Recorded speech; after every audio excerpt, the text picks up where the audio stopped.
শিক্ষার্থী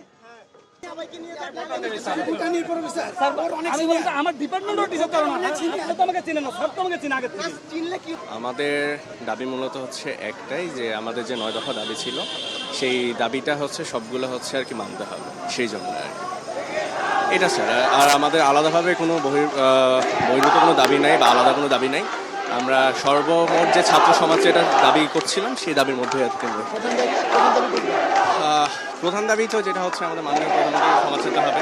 তারপর আরও যে দাবিগুলো ছিল যে আমাদের হচ্ছে ভাই বোনদের যৌক্তিক হচ্ছে যারা মারা গিয়েছিল তাদের জন্য যৌক্তিক বিচার করতে হবে এবং সুষ্ঠু তদন্ত করে যাতে বিচারটা, সবগুলো মিলেই হচ্ছে আর কি আমাদের এই মিছিল। আমরা আমাদের 9 দফা দাবি জানেন, আমাদের কর্মসূচিতে আমাদের শহীদদের আমরা জানি যে আমরা গত 5 তারিখ থেকে 1 তারিখ থেকে মূলত ঢাকা সেন্ট্রাল লাইব্রেরি থেকে আমাদের সেই কর্মসূচি দিয়ে আমাদের কোটা আন্দোলনের যে বৈষম্য বিরোধী আন্দোলনের ব্যানারে যে আন্দোলনটি শুরু হয়েছিল সেটা আমরা গত 13 তারিখ পর্যন্ত খুব স্বাভাবিকভাবে আমরা আমাদের কার্যক্রম চালিয়ে গেছিলাম। পুলিশও আমাদেরকে বাধা দেয় নাই, তারা সহযোগিতা করেছে। তা এখন আমরা আমাদের দাবি নিয়ে এসেছি, আমাদের যেসব ভাইদের বাসা থেকে ছাত্র আইডি কার্ড দেখার কারণে তাদেরকে নিয়ে গেছে, গ্রেপ্তার করেছে, আমরা তাদের নিঃশর্ত মুক্তি চাই এবং আমাদের শহীদদের যে যারা রক্তক্ষরণ করেছে, আমাদের শহীদদের খুন করেছে তাদের বিচার চাই এবং এই স্বৈরাচার সরকারের পদত্যাগ চাই। শান্তিপূর্ণভাবে আন্দোলনটা করছিলাম এবং আমাদের হাতে কোনো অস্ত্র ছিল না, তাহলে পুলিশ কেন গ্রেফতার করলো? পূর্বেও তারা গ্রেফতার করেছে এবং আমরা আমাদের আন্দোলনকে থামিয়ে নেই নাই। যারা সমন্বয়ক ছিল তাদেরকে জিম্মি করে, তাদেরকে ভয় দেখিয়ে আটক করে তারা হচ্ছে আন্দোলনকে প্রত্যাহার করার দাবি জানিয়েছে, কিন্তু আমরা আন্দোলন এখনো প্রত্যাহার করি নাই এবং সেই দাবি নিয়ে যাদেরকে গ্রেফতার করা হয়েছে তাদেরকে মুক্ত করার জন্য আমরা এখানে আজকে দাঁড়িয়েছি, কিন্তু তারপরে পুলিশ আমাদেরকে শান্তিপূর্ণভাবে আন্দোলন করতে দিচ্ছে। দেখুন, আমরা এখানে শান্তিপূর্ণভাবে এসেছি।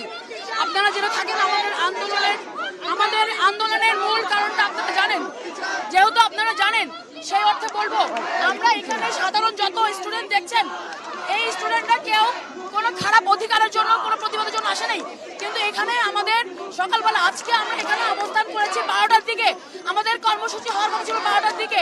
এখানে এসে দেখেছি যে পুলিশ ঘেরাও করে রেখেছে, এমনকি আমাদেরকে অনেকগুলো পুলিশ মিলে ধাওয়া করেছে, যেটা এখানকার যারা ছিল তারা দেখেছে, কিন্তু এটা কোনো ফুটেজ নেই। তারা ধাওয়া করেছে এবং তারা যাদেরকে পেরেছে, যেসব স্টুডেন্টদেরকে পেরেছে তারা তাদের ভিতরে আটকে রেখেছে, তাদেরকে গ্রেফতার করেছে। কোন অধিকারে? এই রাষ্ট্র কি এই অধিকার দিয়েছে?